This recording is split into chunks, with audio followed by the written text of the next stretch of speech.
Hi, Brad the Painter here for bradthepainter.com, and I just want to quickly explain why professional painters do not cut in the corners. Of course, we'd have to sometimes, but in general, we don't. I've just rolled out a wall here. It's nice and wet. You can see, I don't know if you can see, I hope you can. I've already rolled with my roller against the wall, along the corner, and with enough paint, if it's not too dry, your paint goes right in there. Okay, so now you're going to do the same thing on the other side, and you're going to hit this wall. Aren't you going to screw up your paint? Yep, you are, but watch what happens. Do you come along? Sorry about the squeaking. This is an oldie.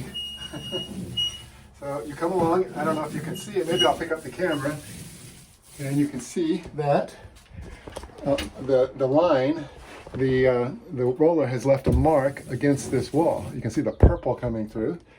So is that a problem? Yeah, it could be, but what you do then, since you're still wet, you come back and you just touch it up. And this is just a primer, and as long as I leave a film over, and I don't really care how it looks, as long as it has a film. When I was doing that time, I hit this wall just in one spot, and I come back, and I guess you could go forever if you keep hitting the wall, but it doesn't matter. You can always come back at the end with your brush. But this is the quickest way. There's just really such a time suck to painting, to take your brush and painting corners. You know, you could do that. You could think, well, I'm coming along with the brush later, and so I'll leave myself a nice wide strip. So then I'll come along and roll. But then you just wasted time brushing when knowing what I just showed you. Here it's a little different. I'll see if I can keep my butt out of the camera.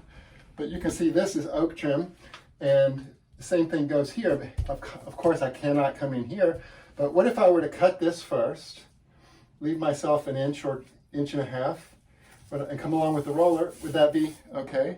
Yeah, but then I'm wondering, I'm always working, and I'm always making sure that I leave enough for the roller guy, who's me, or you, to come along afterwards. So what we do, professional painters, in general, not always, we come along and we roll as close as we can without touching the nice trim, the oak. And then actually I let that dry, because if you come along now and paint it, you kind of get, it kind of thins out. The roller paint is never as thick as the brushing paint. So kind of let that dry and then come along, and you don't really have to, you automatically, you've gotten so close with the roller, the brush is going to get it for sure. You don't have to worry about, is it wide enough, which is just another thing that takes time. And the whole point of having good tools and know-how is to get done. And for a professional, it means packing up and going to the next job or the next room, what have you. So I hope that helps.